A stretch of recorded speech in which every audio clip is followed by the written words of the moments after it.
Merit స్కాలర్షిప్లు, అత్యాధునిక వసతి సౌకర్యాలతో భోజనాలు, బంపర్ ఆఫర్లతో 50 కోర్సుల్లో సీట్లు గ్యారంటీ ప్రకటించింది మన కాంచీ యూనివర్సిటీ. ప్రముఖ కంపెనీల్లో ప్లేస్మెంట్ అవకాశాలు. ఇంకెందుకు ఆలస్యం? వెబ్సైట్ ని సందర్శించండి.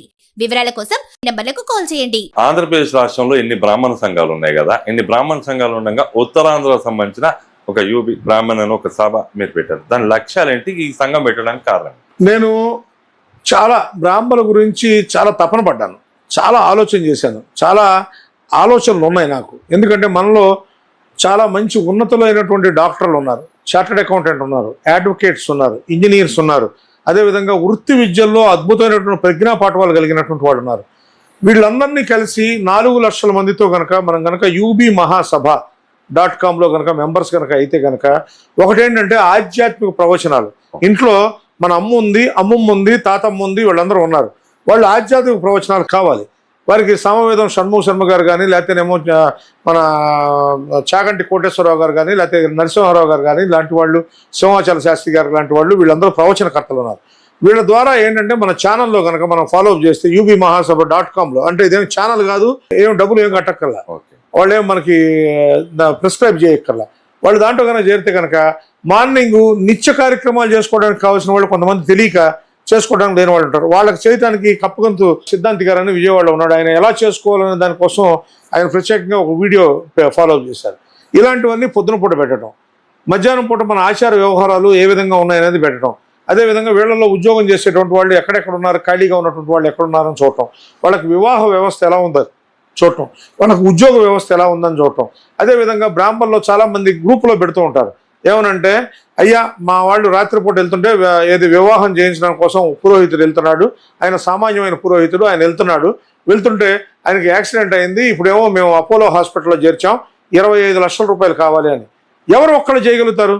అదే 4 లక్షల మంది అయ్యారనుకోండి, 5 రూపాయలు ప్రిస్క్రిప్షన్ చేస్తే ఎంత అయింది? 20 లక్షల రూపాయలు అయింది. అలా మనం సేవ చేయడానికి ప్రతి బ్రాహ్మణుడు ముందుంటాడు అలాంటి కార్యక్రమాలు చేయడానికి. అదేవిధంగా నేనంటే ఈ .com పెట్టింది యాక్చువల్గా ఏదో అందరికీ డబ్బులు ఇద్దాం ఏదో చేద్దామని కాదు, అందరం కలిసి ఉంటాం. 1 లక్ష మందితో పెడితే మనకి ఇవాళ సెంట్రల్ గవర్నమెంట్లో దరిదాపుగా 15 మందికి పైగా సెంట్రల్ మినిస్టర్స్ ఉన్నారు, అలాగే 4 రాష్ట్రాల్లో ముఖ్యమంత్రులు ఉన్నారు. వాళ్ళందరూ తీసుకొచ్చాయా ఇదిగో బ్రాహ్మణ పరిస్థితి ఇలా ఉంది, ఈ విధంగా ఉంది, బ్రాహ్మణులకి మనకు 5% ఉన్నటువంటి బ్రాహ్మణులకు అన్యాయం జరుగుతుందని చెప్పి మనం చెప్పామంటే తప్పకుండా మార్పు వస్తుంది. రాష్ట్ర ముఖ్యమంత్రి కూడా 1 లక్ష మంది బ్రాహ్మణుల యొక్క సంఖ్య చూశారనుకోండి,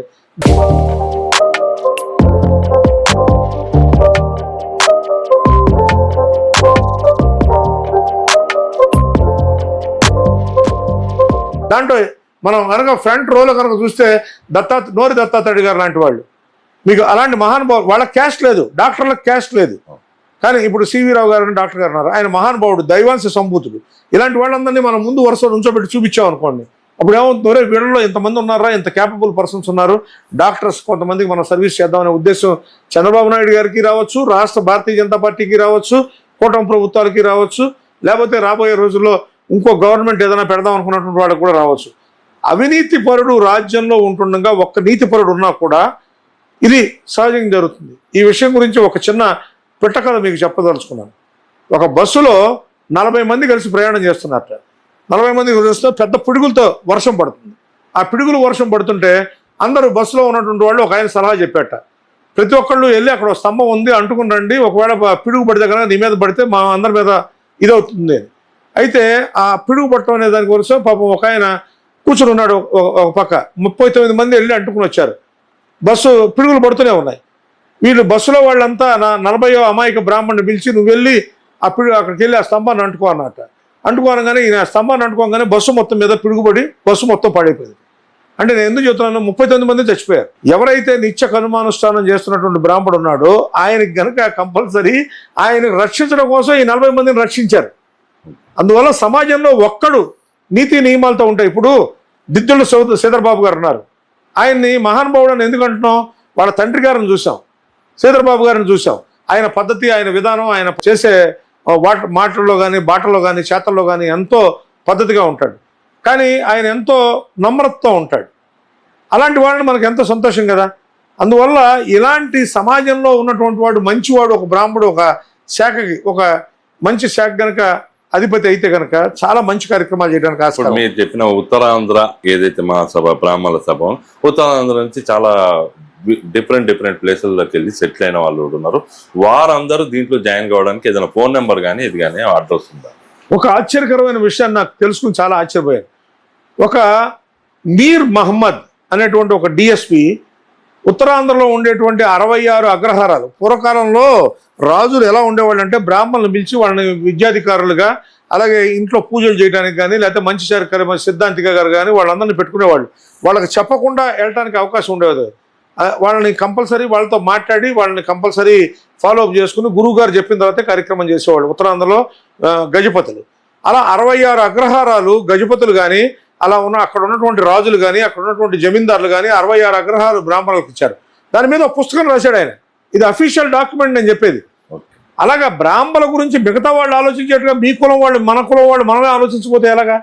అది చాలా ఇంపార్టెంట్ విషయం. అందుకోసం ఈ 4 లక్షల మందిని ఏకం చేసి ఆల్రెడీ ఏకం అనే ఒక వెబ్సైట్ పెట్టారు.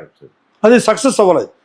ఇప్పుడు కనుక 4 లక్షల మంది కనుక www.ubmahasabha.com అనే దాంట్లో కనుక సభ్యులుగా కనుక కాగలిగితే ఏమవుతుంది అంటే వీళ్ళందరూ కూడా అద్భుతంగా ముందుకు వెళ్ళి వీళ్ళకి సంబంధించినటువంటి ఎడ్యుకేషను, విద్య, వివాహం, ఆరోగ్యం, వ్యాపారం, అభివృద్ధి, మీరు చేసేటువంటి రోజువారీ కార్యక్రమాల్లో మీకు కావాల్సిన ఉద్యోగ వ్యవహారాలన్నీ కూడా సరిదిద్దడానికి అవకాశం ఉంది. ఒక 5,000 మంది బ్రాహ్మణ కంప్యూటర్ ఇంజనీర్ ఉద్యోగాలు లేకుండా ఉన్నారయ్యా. మనం వెళ్ళి అడుగుతాం, సెంట్రల్ మినిస్టర్ గారిని అడుగుతాం, అయ్యా మేము 5,000 మంది ఉన్నాం, 5,000 మందిని తీసుకుని వెళ్తాం, ఏమవుతుంది? ఇంట్లో ఖాళీగా కూర్చునే బదులు ఒక 5,000 రూపాయలు ఖర్చు పెట్టుకుని రండి అని, మీ ఖర్చు మీరు పెట్టుకుని రండి, మీ భోజనం మీరు చేయండి అని 5,000 మందిని ప్రజెంట్ చేసి అశ్విని వైష్ణవ్ గారి దగ్గర తీసుకెళ్ళి, సార్ మాకు వర్క్ ఇవ్వండి, మేము పని చేసుకుంటాం అని అంటే కనుక ఒక డేటా సెంటర్ ఇస్తే మనకు కంపల్సరీ మనకు అవకాశం ఉంటుందా ఉండదా? ఒక 5,000 మంది కలిస్తే ఎంత మంచి కార్యక్రమాలు చేయొచ్చు. సమాజంలో బ్రాహ్మడు వ్యాపారం చేయకూడదని ఎక్కడా లేదే, రాసి ఉందా బ్రాహ్మడు వ్యాపారం చేయకూడదని? అలా వ్యాపారం చేసేవాళ్ళని వ్యాపారం చేయిస్తాం, ఉద్యోగం చేసేవాళ్ళని ఉద్యోగం చేయిస్తాం, అదేవిధంగా వైద్యం చేసేవాళ్ళని వైద్యం చేయడానికి అవకాశాలు ఇస్తాం. వాళ్ళందరికీ మంచి అవకాశాలు ఉంటాయి. అదేవిధంగా బ్రాహ్మణ్ బజార్ యాక్చువల్గా ఏంటంటే ఎక్కడ కూర్చున్నా సరే క్వాలిటీ ఫుడ్స్ అన్నీ కూడా ఒక చోట కూర్చుని మాకు కావాల్సిన సామాన్లు ప్రతి ఇంటికి ఒక 4,000 రూపాయల సామాన్ కావాలి. 4 బ్రాహ్మణులు కనుక పెట్టుకుని వాళ్ళని కనుక పంపిస్తే కనుక వాడు బ్రాహ్మణ్ బజార్ చేసుకోవడానికి ఆస్కారం ఉంది. అదేవిధంగా నీకు కావాల్సినటువంటి నిత్యం నీకు కావాల్సినటువంటి సామాన్లు అన్నీ ఏవైతే కావాలో పూజలు చేసేటువంటి వాళ్ళు మనం ఎక్కువగా ఇది చేయకుండా చేయడానికి అవకాశం ఉంది. అలాగే దశదిన కార్యక్రమాలు చేసుకోవడానికి కావాల్సినటువంటి ఏర్పాట్లు అనకాపల్లి బ్రాహ్మణ సంఘం వాళ్ళు అద్భుతంగా చేసి 4,000 రూపాయలకి దశదిన కార్యక్రమాలు చేస్తున్నారు. 40,000 రూపాయలు కూడా కానటువంటి 4,000 రూపాయలు చేస్తున్నారంటే వాళ్ళు మహానుభావుల కింద లెక్క.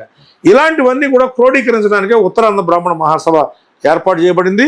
ఈ ఉత్తరాంధ్ర బ్రాహ్మణ మహాసభలో కనుక అందరూ కనుక సభ్యులు అయి ఉంటే కనుక చాలా చాలా మంచి కార్యక్రమాలు చేయొచ్చు. బ్రాహ్మణ ఫీలింగ్ ఉండటం తప్పులేదు, కానీ దాన్ని మిగతా వాళ్ళ మీద రుద్దటం మాత్రం తప్పు. నువ్వు బ్రాహ్మడుగా జీవించు, బ్రాహ్మడుగా బతకడానికి కావాల్సినటువంటి ఏర్పాట్లన్నీ చేయి, కానీ మిగతా వాళ్ళ మీద మన కమ్యూనిటీకి ఉన్నటువంటి దీన్ని వాడిని ఎవరిని కూడా అవమానపరచద్దు. బ్రాహ్మడు ఏ కులానికి కూడా వ్యతిరేకత కాదు.